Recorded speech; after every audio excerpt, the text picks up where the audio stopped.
What's going on, everybody? Here today with another Bodhi Tree mental health video. On this channel I talk about my own journey to severe mental illness, mainly obsessive compulsive disorder and severe anxiety. I want to talk today about the problem and the cure. The problem and the cure. Unfortunately, whenever you see most therapists and psychiatrists and talk to most people about your OCD, anxiety, or whatever, etc. issues, nobody's really going to sit down like I'm going to in this video and tell you what the problem is and what the cure is and why it makes sense, how this is all really working. See, whenever you go to a therapist or a psychiatrist, typically you tell them your symptoms and then they label your symptoms as separate diagnoses. They give you some medication. They teach you to do some mental gymnastics in your head, and hopefully you respond well and you can start to manage your symptoms through medication and CBT, and hopefully you can start to live a little bit, a little bit. You start to get a higher quality of life. But really, if these people were to really, observe their minds as they truly are in any given moment, they would see that they still are suffering. So these management techniques from these doctors who don't really understand the problem will only get you to management. And like I've said in the videos before, I don't believe that most people can recover from OCD, anxiety, at least if it's in a serious chronic format, because it's just so severe and the path to recovery is just so painful. It's not something hard to do, it's something hard to bear. And not everybody is going to be able to do what I've done, and I don't sit on here and I don't talk about that, I don't throw in my case, where I've come in my journey and all of this. I don't do that. All I'm saying is that if you want to recover, this is the problem and this is the cure. So what's the problem? The problem is simple. From a neurophysiological level, you have a hyperactive nervous system.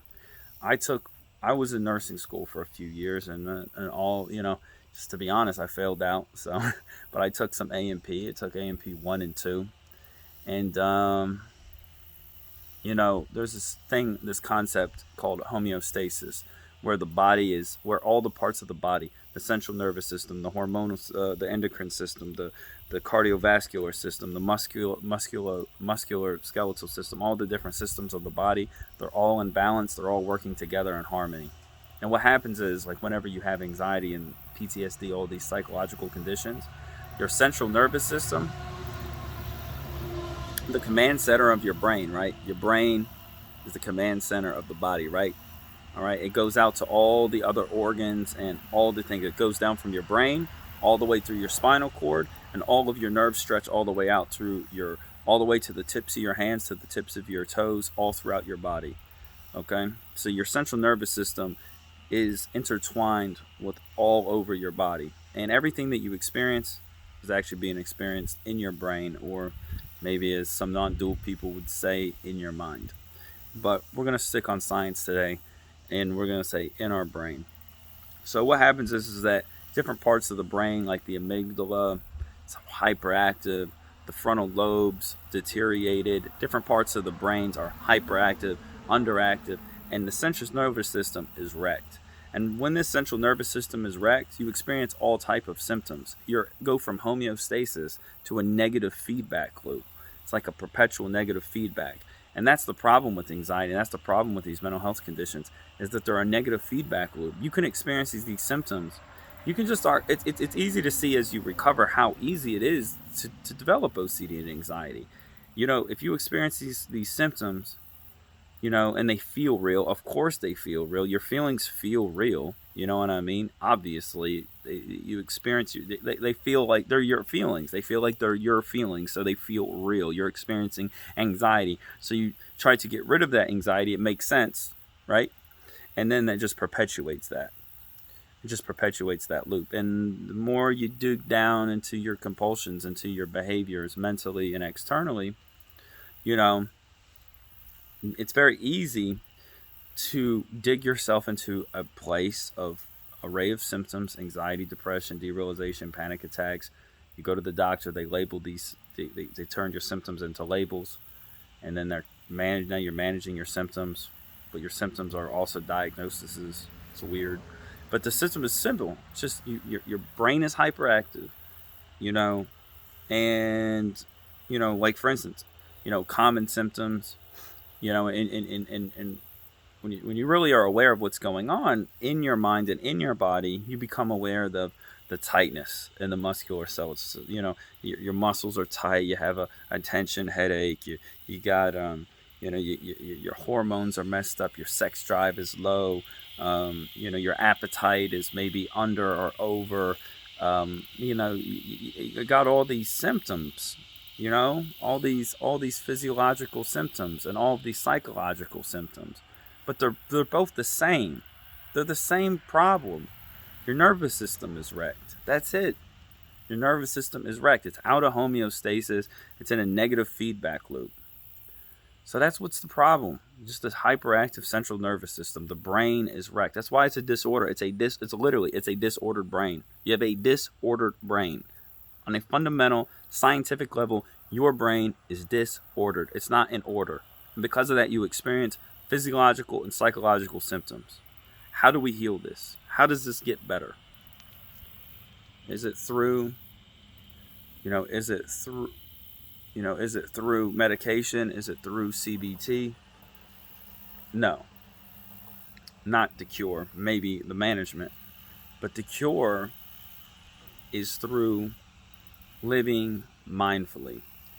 Now, just as many people don't understand, most of like these therapists and these doctors don't understand, these therapists, these doctors, they don't understand these ailments.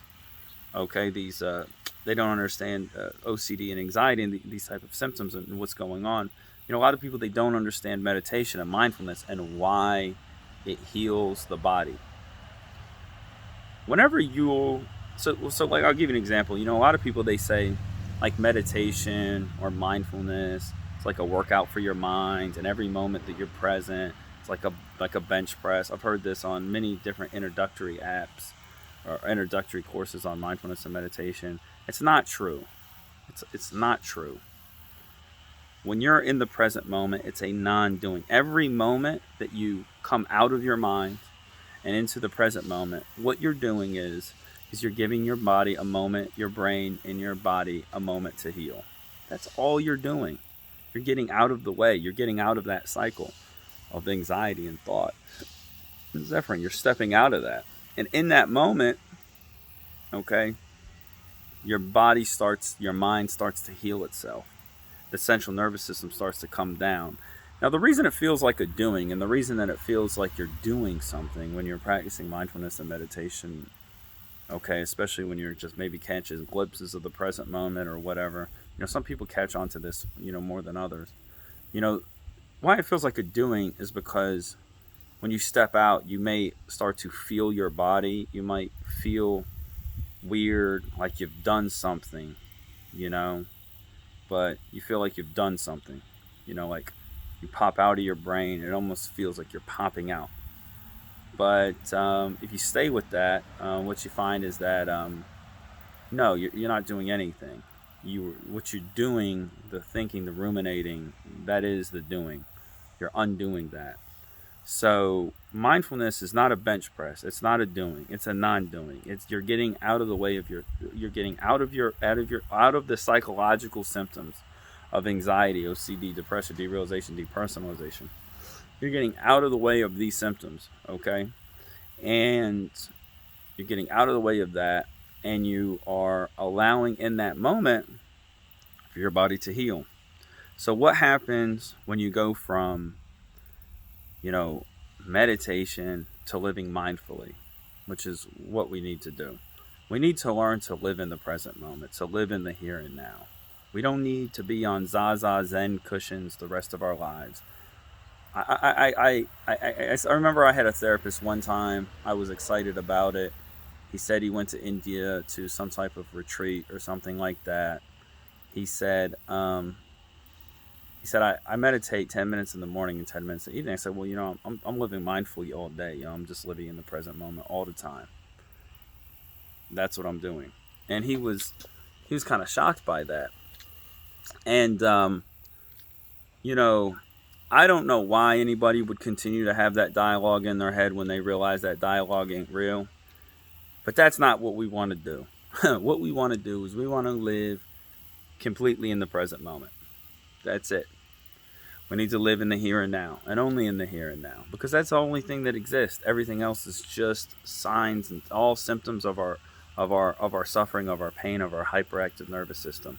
And so when we live, for lack of a better word, in the here and now over a long period of time, months, like me, years, what happens is that that whole world, all right, that whole false reality to come back, and all of that tension in your body and in your chest and everything, all that stress starts to release. Nervous system starts to relax, and your body starts to heal, and your brain starts to heal, and your mind starts to heal, and it hurts and it's painful. But what happens is that when you stick with it for a long period of time, you sink into the here and the now in this perpetual calm and what they call equanimity. Equanimity in the mind means void of all strong feelings, both positive and negative. So you're just in this perpetual calm. Some would call it a blissful state. I don't know if I'd use it that. It's a very calm and tranquil, relaxed. Your body is relaxed. Your facial muscles, everything, every muscle in your body is relaxed. You're calm and relaxed. All you're doing whenever you're living in the present moment is you're relaxing into it. It feels hard and painful at first, because when you become aware of your thoughts, feelings, in your body, and you haven't in a long time, it feels painful, because that's how you actually feel. You actually feel like shit.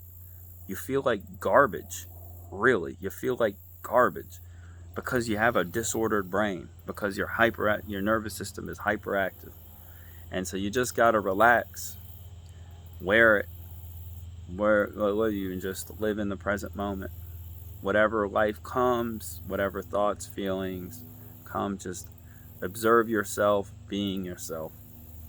And that's how, over a long period of time, even the most severe cases of OCD and anxiety and PTSD and derealization, depersonalization, all of these diagnoses, all of these separate things that all these people labeled you with, all these symptoms that you have that got labeled as medical conditions by psychiatrists and went to school for like 12 years, 14 years, and do this their whole life, all of that type of stuff, it all goes away. And you're just in the here and now, living in the present moment. And you can enjoy everything in life again. You can enjoy reality again. What I'm talking about has been talked about for thousands of years. There's many people that teach non-duality, that teach this way of life as a way to heal chronic conditions, and it will cure all these things. And that's why, because like I said, it's a non-doing. You're just allowing in every moment your body to heal. There's a doctor, I think his name's like Joe Dispenza or Espinenz. I can't remember his last name. I don't know too much about the guy myself. I read a little bit of his book. I think he's like most people that talk about mindfulness and meditation. He like kind of tries to sell it to you, But what his premise of it is saying that, hey, if you something about if you do meditation, you live mindfully, you do all this meditation, mindfulness work. What happens is that you put your body in a state where it can heal itself of all of these chronic conditions, and even like cancer and tumors and all this stuff. And I believe it. I believe that if you were very sick, that if you were to relax, because most people have a level of anxiety and suffering. Most people are living like that. They don't diagnosed with it, but they're living with this low level of suffering. When they get these sicknesses, it puts them into a higher level of stress. But if they would just relax into it, if they had any hope of getting cured of these type of chronic conditions, or fighting cancer or brain tumors or whatever these conditions, if they had any chance of getting better, of beating these conditions, it would happen. The most optimal condition would be to do it from the present moment. That's it. That's the most. And so this is the problem. The hyperactive central nervous system, and the cure is just to relax into the here and now. You start off you know, getting glimpses of the present moment, start to develop a mindful lifestyle, and then just bring yourself into equanimity, bring yourself into enlightenment. And I don't mean that in a enlightenment. Just bring yourself back into your body and your mind's natural equanimity and um, uh, what do they call it? I said the nursing word. Homeostasis. Bring your body back into homeostasis with this lifestyle. Hope this video reaches you well. Please like, share, subscribe, comment below.